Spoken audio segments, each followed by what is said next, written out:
Hello everyone, welcome to Cobalt Research Channel. I'm June, the AI assistant in Cobalt Research.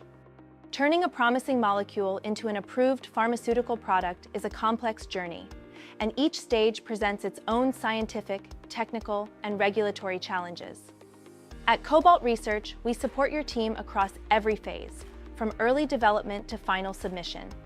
In this video, we'll walk you through how our scientific and regulatory experts help you move confidently from molecule to market.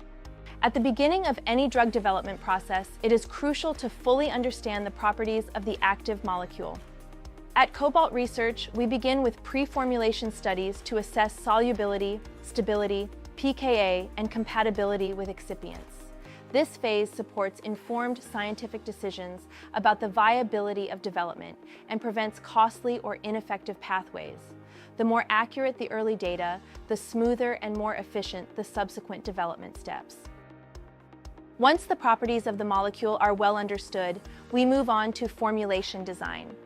However, formulation is not just mixing ingredients. Each component must have a scientifically justified purpose.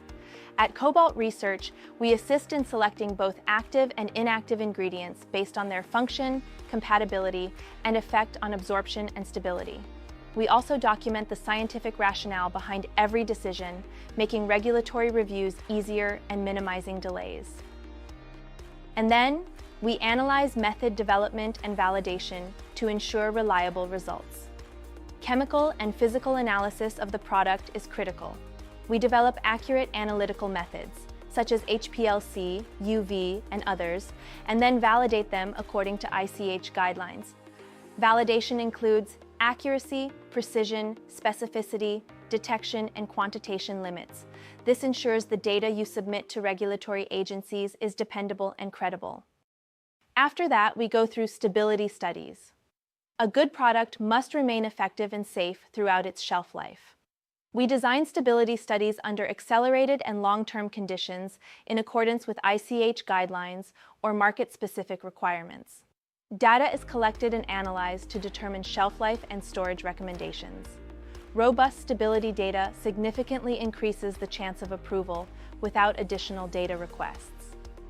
Next, compiling scientific data into a CTD or eCTD dossier requires high precision. We assist your team in organizing the file into the 5 modules and ensuring consistency across sections. We also use validated eCTD tools to ensure the digital structure is correct and meets regulatory requirements. Strong formatting is just as important as strong science. And then we turn on scientific advice and early engagement with regulatory authorities. Many regulatory agencies, such as EMA and SFDA, offer scientific advice meetings during development. We help clients prepare briefing documents, define critical questions, and present suitable data for discussion. Early dialogue helps identify potential challenges and refine the strategy before formal submission, reducing the risk of surprises later. And finally, full support during review and post-approval. The submission process doesn't end with sending the dossier. It's the beginning of the review phase. We provide ongoing support in responding to regulatory questions, preparing additional data, and submitting amendments. We also assist with managing post-approval changes to ensure uninterrupted market presence. Having a scientific and regulatory partner by your side at this stage can make all the difference between delay and timely approval. From molecule to market, each phase requires a different kind of expertise. At Cobalt Research, we bring together scientists, regulatory professionals, and project managers to support you at every step. Whether you need help with formulation, documentation, or submission strategy, we're here to accelerate your success. Let's build better products together.